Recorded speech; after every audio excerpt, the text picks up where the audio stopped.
नमस्कार मतदार बंधू भगिनींनो. बृहन्मुंबई महानगरपालिके क्षेत्रात राहणाऱ्या सर्व नागरिकांस माझा सस्नेही नमस्कार. आपणा सर्वांनाच माहिती आहे की आता 2026 मध्ये बृहन्मुंबई महानगरपालिकेच्या नगरसेवक पदाच्या निवडणुका होऊ घातलेल्या आहेत. त्या निमित्ताने आपण प्रभाग क्रमांक 9 चे निवडणुकीच्या रिंगणात असलेले उमेदवार श्री प्रसाद घोलप यांची आज आपण एक मुलाखत घेणार आहोत. काही त्यांना प्रश्न विचारणार आहोत जे राजकीय संदर्भात असतील, सामाजिक संदर्भात असतील, तसेच त्यांच्या काही व्यक्तिगत संदर्भात सुद्धा प्रश्नावली आपल्याकडे आहे. तर आपण थेट प्रश्न चालू करूया. नमस्कार प्रसाद घोलप. नमस्कार रुपेशजी. तुम्ही प्रभाग क्रमांक 9 मधूनच निवडणूक का लढवत आहात? सर्वप्रथम रुपेशजींचे खूप खूप आभार की त्यांनी मला या ठिकाणी जनसंवादातून जनक्रांती या मंचावरून आज आपल्याला बोलवलेलं आहे. वॉर्ड नंबर 9 मधून निवडणूक लढण्याचं कारण म्हणजे आज मी वॉर्ड नंबर जरी 16 मध्ये राहत असलो तरी त्या ठिकाणी वॉर्ड जो आहे तो महिलांसाठी राखीव झालेला आहे आणि 9 नंबर जो वॉर्ड आहे तो ओपन म्हणजेच खुल्या वर्गासाठी राखीव झाला. खुल्या वर्गासाठी राखीव झाल्यामुळे मला त्या ठिकाणावर निवडणूक लढवणे भाग पडले. ठीक आहे. तुमचा सामाजिक किंवा सार्वजनिक कामाचा अनुभव काय आहे नेमका? जरी मी वॉर्ड नंबर 9 मध्ये यापूर्वी काही कामं केलेली नसली तरी मी मुंबईमध्ये सर्वत्र कामं करत आहे आणि हाच माझा सामाजिक अनुभव आज मी घेऊन 9 नंबर वॉर्डसाठी सामाजिक काम करण्यासाठी पुढे येत आहोत. ओके. माझ्या माहितीप्रमाणे तुम्ही गोराई परिसरात राहता. बरोबर. तर गोराई परिसरातल्या नेमका समस्या काय आहेत? गोराई परिसरामध्ये खूप समस्या आहेत. वाहतुकीच्या समस्या आहेत, जनसामान्यांच्या समस्या आहेत, पाण्याची टंचाई आहे, रस्ते आहेत, गटारं आहेत, अशा बऱ्याच समस्या आहेत. परत तिथलं जनजीवन जर तुम्ही पाहिलं तर गोराई गाव या ठिकाणी मासेमारी करणारे लोक म्हणजेच आपले कोळी बांधव राहतात. त्यांच्या मुलांचा प्रश्न आहे, त्यांच्या शिक्षणाचा प्रश्न आहे, आरोग्याचा प्रश्न आहे, असे बरेच प्रश्न आहेत ज्याच्यावर आपण काम करणार आहोत. गोराईमधला नक्की कोणत्या प्रश्नाचा तुम्ही गांभीर्याने विचार करता? गोराईमध्ये सर्वात जास्त जर विचार करायचा म्हटलं तर आज स्लम आणि रिडेव्हलपमेंट हे जोराने सुरू असल्यामुळे पर्यावरणाचा धोका उद्भवू शकतो. तर मी पर्यावरणाला राखून डेव्हलपमेंट याच्यावरती माझा फोकस असेल. आता माझा पुढचा प्रश्न आहे तो रस्त्यांच्या कॉन्क्रिटीकरणासंदर्भात. मुंबईमधले बहुतांश रस्ते हे कॉन्क्रिटीकरण करण्यात आले, त्यामागचा मूळ उद्देश काय आहे? कॉन्क्रिटीकरण करण्यामागचा मूळ उद्देश हा जरी चांगला असला तरी माझं असं एक पर्सनल मत आहे की हा जो निर्णय आहे संपूर्ण रस्ते कॉन्क्रिटीकरण करण्याचा हा फार चुकीचा निर्णय आहे. कारण मुंबई जर आपण म्हटली तर मुंबईच्या रस्त्यांखालून आज 42 प्रकारचे युटिलिटीज गेलेल्या आहेत. 42 मधल्या 10 युटिलिटी सगळ्यात महत्त्वाच्या आहेत, ज्याच्यामध्ये आपण लाईटच्या वायर्स म्हणा किंवा जंक्शन्स म्हणा किंवा पाईपलाईन्स म्हणा, BSNLच्या लाईन्स आहेत, MTNLच्या लाईन्स आहेत. जर तुम्ही सरसकट कॉन्क्रिटीकरण करत असाल तर ह्याचा दुष्परिणाम लवकरच आपल्याला पाहायला मिळेल आणि मी ह्या कॉन्क्रिटीकरणाच्या पूर्ण विरुद्ध आहे. कारण ह्याच्यामुळे तुमचा वॉटर रन ऑफ एरिया वाढतो, तुमचा कॉस्ट ऑफ कन्स्ट्रक्शन वाढतं आणि त्याच्यानंतर जर त्यांची डागडुजी करायचं म्हटलं तर तो खूप हेक्टिक पार्ट आहे. त्यामुळे कॉन्क्रिटीकरण हा पूर्णपणे विचित्र निर्णय आहे असं मी मानू शकतो. ठीक आहे. एक गोष्ट मला तुम्हाला इथं प्रकाशाने विचारायची आहे की मी सातत्याने ऐकतो की मुंबई महानगरपालिकेचा जो कॉन्क्रिटीकरणाचा रस्ता असतो तो जर खोदायचा म्हटला किंवा त्याचं जर काय काम करायचं म्हटलं तर त्याचा स्क्वेअर फुटाचा खर्च जवळ 60,000 रुपये असा आकारण्यात होतो. हे कितपत खरं आहे? ही एकदम खरी गोष्ट आहे. आमच्या प्रभागामध्ये ही गोष्ट घडलेली आहे. रस्त्याचं कॉन्क्रिटीकरण झाल्यानंतर लगेचच दुसऱ्या दिवशी अडानीचे काही वायरचं काम निघालं आणि त्या ठिकाणी 1 स्क्वेअर फीट बाय 1 स्क्वेअर फीटचा खड्डा खणायचं काम होतं. त्यासाठी 60,000 रुपयाचा खर्च म्हणून महानगरपालिकेने अडानींना सांगितलं. ह्याच्यावरून मी एक सांगू शकतो की हो, 1 square feet by 1 square feet खणायचं असेल तर त्याच्यामागे कॉस्ट ऑफ कन्स्ट्रक्शन म्हणा, त्याच्यामागे लागलेला लेबर म्हणा, या सर्वांचा कॉस्ट जर तुम्ही धरला तर 50,000 ते 60,000 रुपये खर्च भाग आहे.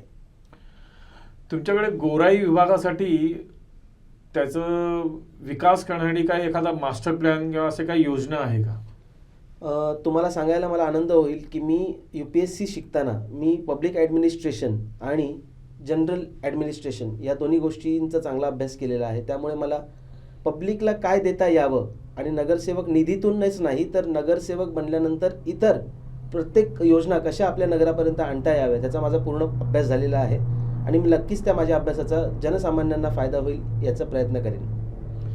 आता थोडासा एक वेगळा पद्धतीचा प्रश्न तुम्हाला विचारतो की गोराई बीचमुळे तिथल्या स्थानिक लोकांना काही त्रास होतो का? गोराई बीचमुळे स्थानिक लोकांना त्रास होतो, पण ते स्थानिक लोक कुठे सांगू शकत नाही आहेत, कारण आज 8 वर्षापासून नगरसेवक उपलब्धच नव्हता. बीच जवळचा त्रास म्हणायला गेलं तर बीचकडे जाणारा जो रस्ता आहे तो फार नॅरो आहे आणि दुसरी गोष्ट त्या ठिकाणी गोराई बीचकडे येणारी लोक हे त्या बीचला संपूर्णपणे घाण करून टाकतात. त्यामुळे तिथल्या जनसामान्य लोकांवरती खूप मोठा एक कचऱ्याचा बोजा वाढत चाललेला आहे आणि ते थांबवणं कुठेतरी गरजेचं आहे. गोराई हा परिसर हा मूळतः समुद्रकिनारी वसलेला आहे, परंतु तिथेही पाणी साचतं असं का? कारण मी सांगितल्याप्रमाणे आज वॉटर लॉगिंग आणि प्लास्टिकचा वापर तर बंद होतच नाही आहे. आज जर तुम्ही गोराई किनाऱ्याजवळ गेलात तर त्या ठिकाणी आजही तुम्ही पाहाल तर चिप्सचे पॅकेट्स, पाण्याचे बॉटल्स आजही तसे सर्रास उपलब्ध होत आहेत आणि हा त्यांचा प्रश्न नाही आहे, हा प्रश्न आहे प्रशासनाचा. प्रशासनाला वाटलं तर त्या ठिकाणी ते सुधारणा करू शकतात, त्या ठिकाणी वॉचडॉग्स ठेवू शकतात, पण ते आजही पाण्यामध्ये तुम्हाला कचरा, प्लास्टिकच्या बॉटल्स अशा प्रकारच्या गोष्टी मिळतात, त्यामुळेच तो प्रश्न उद्भवतो आहे. गोराईमधला पिण्याच्या पाण्याचा प्रश्न अजूनही का सुटलेला नाही? गोराईमध्ये गोराई 1 भाग आणि गोराई 2 भाग जर तुम्ही बघितलात तर त्या ठिकाणी बिल्डिंग्ज आहेत आणि क्लस्टर सोसायट्या आहेत, त्यांच्याकडे पाण्याचं नळ पोचलेला आहे. पण गोराई गाव जो भाग आहे त्यांना आजपर्यंत वंचित ठेवलेला आहे पाण्यापासून. त्या ठिकाणी आजही राजकारणी टँकरने पाणी पाठवतात आणि त्यांना खुश करतात. जर मी कधी नगरसेवक म्हणून त्या ठिकाणी आलो तर मी सर्वात पहिलं पाण्याचा प्रश्न सॉल्व्ह करण्याचा प्रयत्न करेन. ओके. गोराईमधल्या नागरिकांची वर्षानुवर्षाची एकच ओरड आहे आणि ती म्हणजे त्यांना देण्यात येणारी ती BSTची सेवा ही अत्यंत अल्प, म्हणजे फारच तुटक आहे, असं नाही वाटत का तुम्हाला? बरोबर आहे.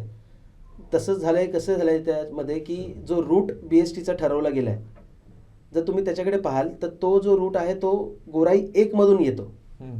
जर तुम्ही स्टेशनकडून गोराई 2 मध्ये यायचा प्रयत्न केला तर गोराई 1 चा जो भाग आहे त्याचं जे आपण ज्याला म्हणू की अर्बन प्लॅनिंग, त्यामध्ये तिथले रस्ते नॅरो आहेत आणि तिथे जर का एका साईडने एक टेम्पोने एंट्री केली तर दुसऱ्या साईडने बसला बाहेर येण्यासाठी त्रास होतो. तर तिथले रस्ते मोठे होणं गरजेचं आहे. दुसरी गोष्ट, जे एन्क्रोचमेंट झालंय दुकानांचं, जे गटारापर्यंत आलंय, त्याच्यामुळे लोक रस्त्यावरती येऊन वस्तू विकत घेण्यासाठी गर्दी करतात, त्याच्यामुळेही वाहतुकीला कोंडी होते. तर आपण एक काम करू शकतो की आपण गोराई 2 साठी एक सेपरेट बस मार्ग तयार करून तिथल्या नागरिकांना सुखसोयी चांगल्या प्रकारे मिळतील अशा पद्धतीचे आपण नक्कीच प्रयत्न करू. ठीक आहे, चांगली गोष्ट आहे. आपण आपल्या जाहीरनाम्यात लिहिलं की तुम्ही तुमच्या वॉर्डमधल्या तरुणांना रोजगाराची संधी उपलब्ध करून देणार आहात, ती कशी काय? BMC मध्ये आणि MSME मध्ये असे बरेच गोष्टी उपलब्ध आहेत ज्याने आपण BMCच्या मार्गदर्शनाने स्थानिक नागरिकांना किंवा स्थानिक तरुणांना रोजगाराची उपलब्धता करून देऊ शकतो आणि ते नक्कीच मी प्रयत्न करेन. त्यांना रोजगार देईन, त्यांना फंड आणून देईन आणि नक्कीच त्यांना आपण पुढच्या त्यांच्या विकास कामासाठी स्वतःच्या आपण त्यांना नक्कीच मदत करू. ओके, चांगली गोष्ट आहे. तुम्ही तुमच्या जाहीरनाम्यामध्ये पारदर्शकता या शब्दावरती जास्त भर दिलाय, तर नेमकी कशा तऱ्हेची पारदर्शकता तुम्ही लोकांना दाखवणार आहात? पारदर्शकता या उद्देशाकडे जेव्हा आपण जातो त्याच्यात अशी गोष्ट असते की आपल्याला निधी मिळतो, त्या निधीचा आपण वापर कुठे केला, कशा पद्धतीने केला, त्या निधीचा वापर कुठे केला पाहिजे हे आपण जनतेलाच विचारणार आहोत प्रश्न आणि त्यांच्या मार्गदर्शनातूनच आपण म्हणजे आपल्या गोराई या परिसरामध्ये विकास निधीचा चांगला पुरेपूर वापर करू आणि त्याचं पूर्ण पारदर्शन, त्याचं पूर्ण ऑडिटिंग आम्ही जनतेपुढे 3-3 महिन्यात ठेवत जाऊ. धन्यवाद. भविष्यात तुम्ही नगरसेवक झालात, मी असं म्हणतो की तुम्ही नगरसेवक व्हाल, ईश्वरचरणी आमची हीच प्रार्थना आहे.